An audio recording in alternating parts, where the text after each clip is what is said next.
Welcome to the Cruelest month at the Reread Book Club. This is the third in the Gamache series, and it's set at Easter, spring, a time of rebirth. But in the book, of course, not everything that dies should be reborn, and that's one of the theories, one of the themes throughout the book.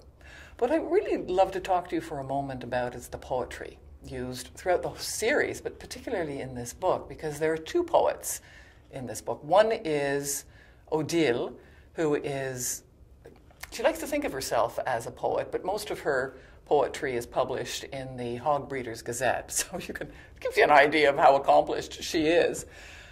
But the real poet through the series is Ruth. Ruth is a joy to write and wouldn't necessarily be a great joy to have dinner with, because she's born kind of inside out.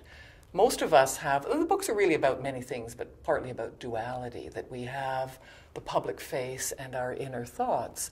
Well, Ruth is the other way around. All of her bile, all of her nastiest thoughts are on the outside, and she keeps her goodness hidden away. But we all have grace, and her grace comes out in her poetry. And I'd like to read a little bit from part of Ruth's poem that becomes a refrain through the book. She's kind of like the Greek chorus, actually, of Three Pines. I was hanged for living alone, for having blue eyes and a sunburned skin, tattered skirts, few buttons, a weedy farm in my own name, and a surefire cure for warts. Oh yes, and breasts, and a sweet pair hidden in my body. Whenever there's talk of demons, these come in handy.